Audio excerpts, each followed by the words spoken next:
to take 99. All right. Jeff Cawthon, another Ashland celebrity musician. So we've known each other quite a few years. Yes, both intimately and.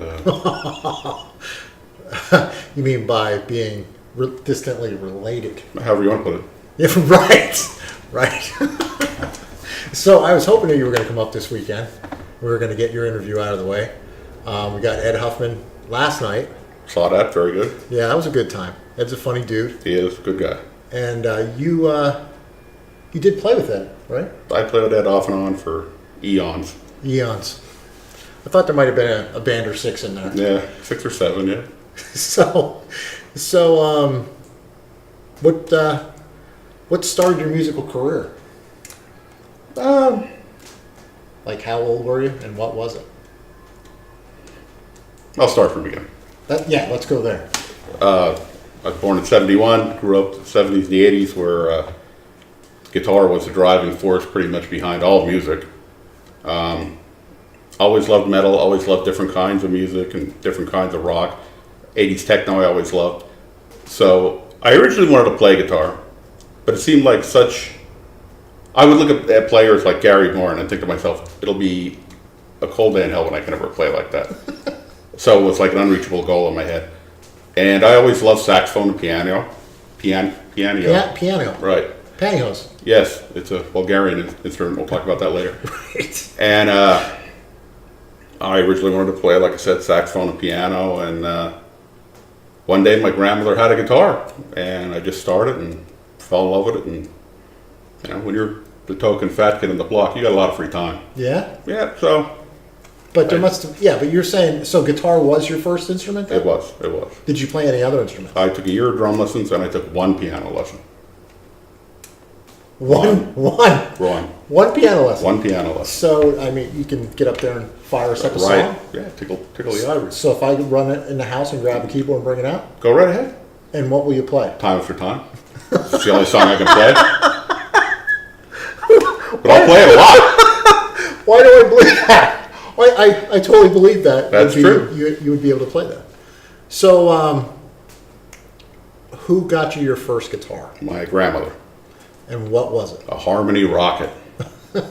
was Nothing but the finest. Listen, it seems that the general scenario is everybody gets their guitar at Sears or at the mall. That would have been a step up from the Harmony Rocket. Really? Yeah. This my grandmother found in an attic and brought it home, and there I was. So what was your first real guitar? That would have been a Fender Squier Bullet.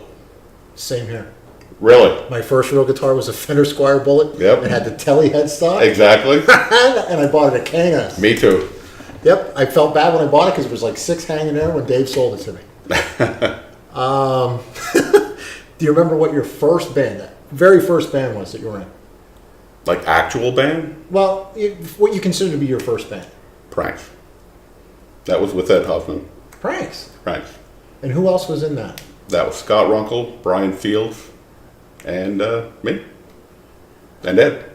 Well, yeah. Well, yeah. I mean, you can't just cut them out of the band just like that. What was your first playing out show that you remember? That would have been with Pranks. At a place I believe called Sandy's up in Shenandoah. Really? Yes. How old were you? 15. Really? Yep.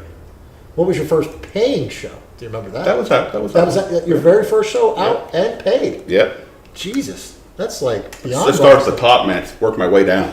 I keep that bar low. Always a success story when you keep it low. Jesus, I didn't realize that.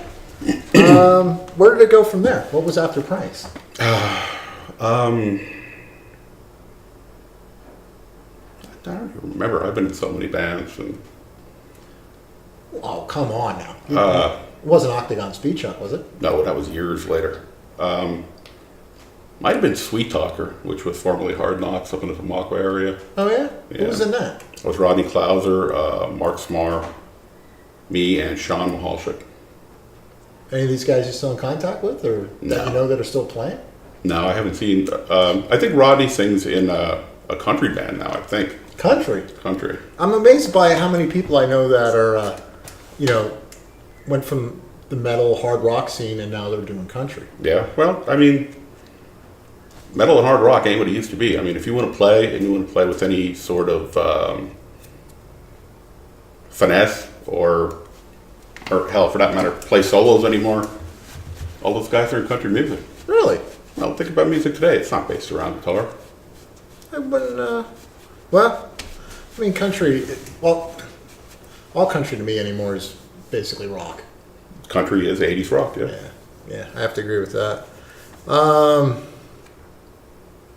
So after that, what's the next band you can remember? Because you played with so many people. You I said did. you've been in numerous acts with Ed. Yep. You've also been in more than one band with Carrie Collins? No, she was his last drummer in Octagon Speed Show. Oh, she wasn't the original drummer. No, that was Craig Zuber. Really? Yes. I didn't know that. The Zoobs. Yep. No kidding. I'm sure sooner or later I'll get him up here on an episode. No, I'm sure. He doesn't live that far from here. Ringtown. Yeah. That might be a secret. I don't know. We'll have to ambush him. Kidnap him. Oh, dear God. Fucking watch yourself, Craig. We're coming. He's coming. I ain't going. I got to watch the store. Nah. I found out what makes us look fat. What's that? It's the shirts. We wear extra large shirts. If we got skinny guy shirts, it would suck around us and we could show off our six Show off pack. our abs. Yeah. That's sexy. Under the 66. That is fucking sexy. Oh my God. We could pause this. You can go throw it on if you want. Freaking pimp it. Right. So, is there any other bands that stand out? Years later, I played with Spheres, which was Brian Fields, Rick Lionheart, Leon Karpovich. We played 2 shows. We played the Roller Roost, which was not very receptive to Queensryche, Rush, and the stuff we were playing. And we did a battle of the bands down by Philly, and we tied for first place. Well, that's pretty cool. That was cool. And we, the 2 prizes were a Saturday night show at the Croc or free studio time. So we opted for the free studio time. We threw together a DAT digital audio tape, which I don't even think you can buy a digital audio tape player anymore. And then we broke up like a week later. Do you have an archive of original material you've done I over do the years not. with bands? You don't have any? No. Not a single original thing you've done. You have recorded. That was. Leon has it, Yeah. I guess. Oh, I guess I got to get a hold of Leon. I guess. Because people have been asking, they said, when are you going to start incorporating, the music? We want to hear what the music. It's like, I catch you guys normally off guard when you're coming to begin with. Or the few people that I do know, I don't always think, hey, bring something original. But in the short segments of these things, there's not a lot of time to blast some music or have it in the background because you're not going to be able to really understand what's going on with it anyway. So you have nothing that you've recorded. Honestly, no. Holy mackerel! Another guy. Ed didn't either. Things were different back then, too. I mean, I used to record everything. I used to have a boombox, every practice, everything. Boom! yeah. I'd be recording. I had so many cassette tapes, like I could literally fill like the largest of totes. It's like Burger. Burger has archive after archive of newspaper clippings from Yeah, I heard that. 100 years ago. Like, man, who keeps that? He does. Do you collect anything? Do you have any? Guns and guitars. That's my 2 loves. Yeah. I didn't know if you were ever into collecting like stamps or No. anything like that. No, I'm heterosexual. What's that got to do with anything? I'm just saying. Wow. What? You don't collect rocks? No. I'd like to hit you with a rock sometimes when you come here. No way to treat the clientele. Well, you got to do what you got to do to keep them around. Editing. So, what are you doing nowadays?